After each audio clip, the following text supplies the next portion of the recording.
Yes, yes, y'all, and you don't stop to the beat, y'all. There's a kind of persona which has been built up around rap and hip-hop artists, which sometimes is very macho and can be quite misogynistic. And what we've noticed is that very often homophobia, misogyny and macho tend to go hand in hand.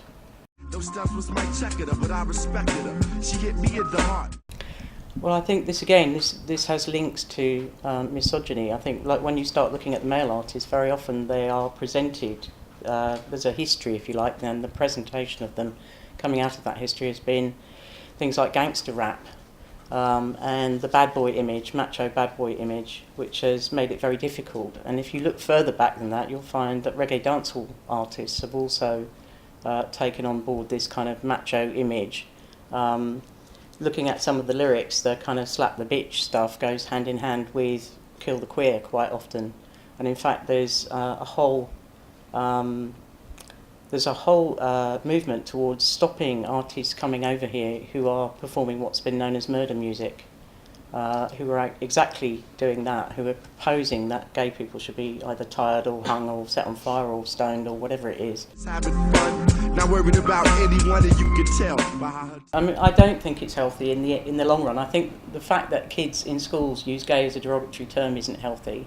For any kid that's in that classroom and is in fact gay or thinks they might be gay or trans, it just puts them straight back into that closet. And I think the same thing happens with the music. Bit by bit, it becomes a threshold of indifference towards those kinds of things. I think that's why the move towards trying to ban artists who do murder music, for example, is so important. And in terms of the kind of the ethos and culture around rap, that where it sort of is in the background as a kind of stated thing, that's where the bar is. And I don't think that's healthy at all. And she did it like a dummy. Now I see her in commercials. She's universal. I would like to think that what we're looking at is increasing progression. There was a report in the paper recently about somebody saying they thought that homophobic bullying is decreasing. It's on the decrease. I can't say that's our experience. It's not on the decrease, and I think we have to keep countering things. We never get to a point where something is finished, and I think that's the same with music, for example. I'd like to see there being a move away from the kind of macho gang culture, which, let's face it, is a bit boring and old, and into something that's more exciting and new, which might be more about playing with the idea of looking at people from a different point of view, not just from their gender or their sexuality. I'd like to see something developing along those lines within the music business. I'd like to see people being more political within the music business in a good way. And I think there are people out there who are beginning to work with that, so it would be really good to see that continue. Talking about popping locks, serving rocks and hitting switches. Now she's the... There are a lot of organisations like us who can access money.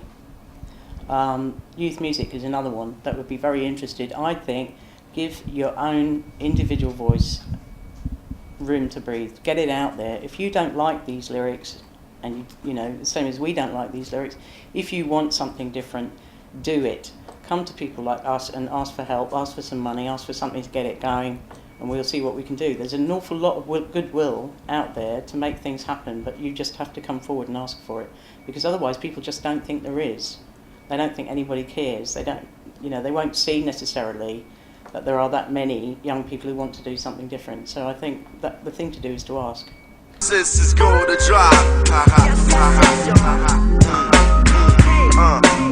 I used to love her.